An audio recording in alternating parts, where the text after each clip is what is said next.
Le jardin de l'horloge florale à Alger. Il doit son nom à l'horloge tapissée de verdure et de fleurs qui fait face à la porte d'entrée, avenue Pasteur. Le jardin de l'horloge florale se trouve à proximité de l'hôtel Albert Ier et en contrebas du siège du gouvernement. Construit en pente, ce jardin fleuri offre une très belle vue sur la baie d'Alger. Dans sa partie haute, face à sa deuxième entrée donnant sur la rue du Docteur Saadan, ex-Berthézen, un grand monument est érigé. Le 11 novembre 1928, le pavois, communément appelé le monument aux morts, œuvre réalisée par Paul Landowski et Charles Bigonnet à la mémoire des Algériens et Français morts pendant la Première Guerre mondiale, celle de 14-18 naturellement, est inauguré.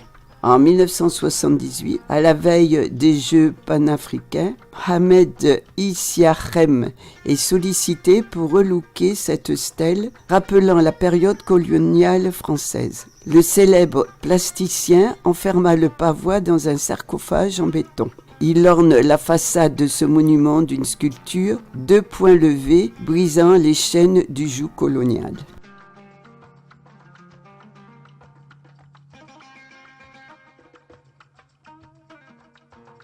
Après la visite du Grand Pavois à Alger, nous nous dirigeons vers Blida.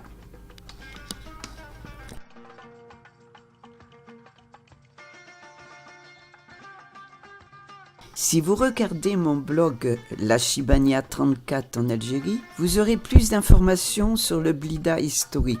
Ici, j'ai recherché des extraits de récits, des commentaires et des notes écrits au 19 et 20e siècle.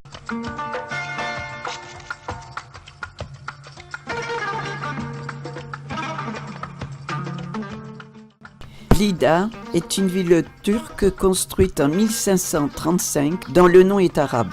Blida ou El Boulaïda sont 2 façons correctes de prononcer la racine trilitère à 3 consonnes.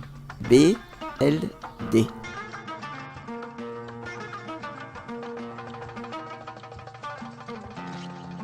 Maintenant, nous nous dirigeons vers la maternité des sœurs. Nous voyons avec émotion que les sœurs de la charité maternelle où ma jeune sœur est née en 1954 sont toujours là.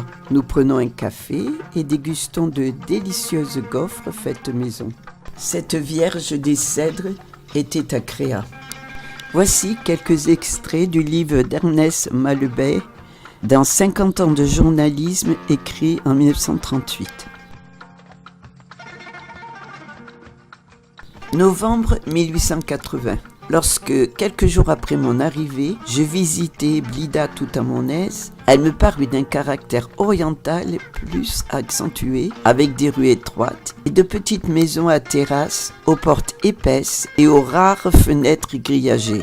À droite et à gauche de l'avenue, dans les vides laissés par les villas qui n'existent plus aujourd'hui, j'avais aperçu des arbres à verdure sombre et piquetés de petites boules jaunes.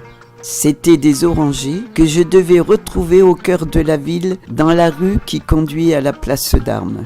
Mes yeux charmés se portaient tour à tour de ces arbres chargés de fruits évocateurs des jardins enchantés de l'Orient à la montagne coiffée de neige qui dominait la ville. Les Blidéens ont bien compris que l'arbre aux fleurs d'argent et aux fruits d'or est une joie pour le regard et pour l'avenir de leur cité la plus originale des parures. Nous prenons la route de Créa, cette montagne qui m'a toujours fascinée. Créa est située à plus de 1500 mètres d'altitude. Nous l'atteignons en partant de Blida par la route nationale numéro 37. Cette route grimpe sur 19 km dans des lacets très serrés et qui n'ont pas changé depuis notre enfance. J'avais surtout peur dans la descente, car notre voiture n'était pas neuve et les freinages de papa avant les tournants étaient inquiétants.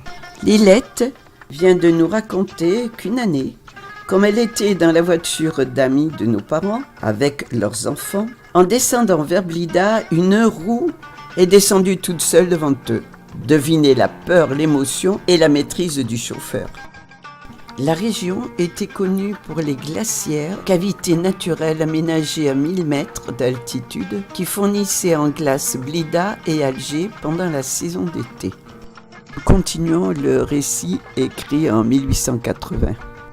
Michaud, un Alsacien, m'emmenait surtout en montagne dans la chaîne de l'Atlas, du côté des Deux Cèdres, les cieux géants que de Blida on voit se profiler sur la crête. On ne parlait pas encore de Créa et personne ne songeait à l'aménager en station estivale. Cette région paraissait sans avenir car l'eau y manquait totalement. On me dit qu'il y en a aujourd'hui.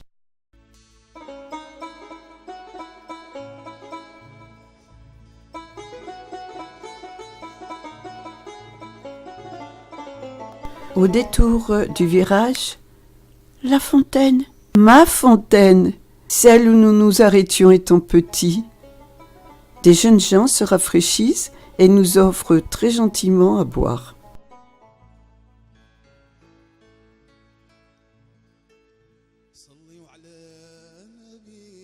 Quand, de la glacière, on montait par une piste enlacée jusqu'à la forêt des Cèdres et qu'on y était arrivé, il était impossible de n'être pas frappé par la beauté sauvage de ces solitudes silencieuses. On se sentait vivifié par l'air qui palpitait sous les dômes de ces arbres vénérables et charmé par l'immensité du panorama qui se déroulait au pied de l'excursionniste. Bernard Verny rajoute: c'est toute la plaine de la Mitilja qui l'embrassait d'un seul regard avec, comme toile de fond, la Méditerranée d'un bleu cru. Selon la légende, c'est un poilu blidéen du nom de Gabriel Gély qui, ayant été gravement gazé, avait eu l'idée de planter sa guitoune. Il aurait construit le premier hôtel, l'hôtel des Cèdres. D'après le colonel Trumelette, dont on a déjà parlé, Créa signifie lieu où l'on rend la justice. En effet, pendant l'occupation turque, les cadis de Blida se déplaçaient périodiquement et venaient à cet endroit pour rendre la justice aux indigènes d'Ebni Salah, qui occupaient l'Atlas bidéen. C'était avant la lettre les audiences foraines de cette époque. Toutes les administrations, quelques cités de la plaine possédaient des maisons de vacances à Créa, la plus importante étant l'aérium de la ville d'Alger. Il accueillait 300 à 350 enfants de toutes confessions, nécessiteux pour la plupart. Cet établissement assurait en plus des soins la scolarisation de ces enfants en 8 classes qui fonctionnaient toute l'année. Nous dépassons Créa pour aller un peu plus au sud. Nous admirons cette immensité, cette beauté qui se trouve devant nos yeux.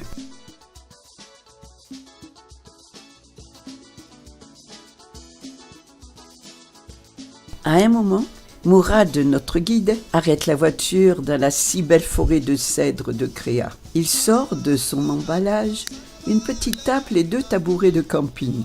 Nous nous installons en riant et découvrons bien emballé un beau poulet encore chaud et agréablement parfumé. Un vrai régal. Notre ami a tout prévu, y compris l'eau et le pain.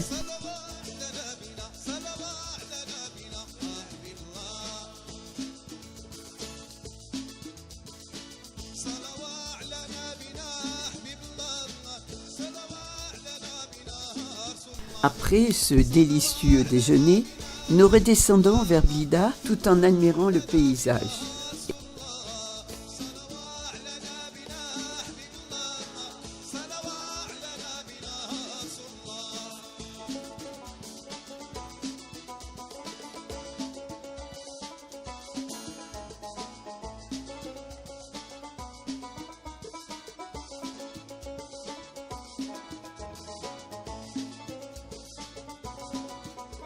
Nous admirons encore une fois le paysage et surtout la descente sur Blida.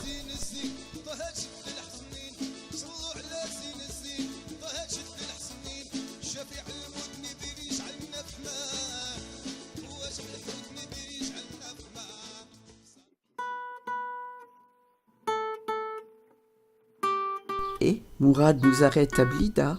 Devinez où? Chez le glacier. Rien n'est oublié, même pas le dessert. Retour à l'hôtel Regina.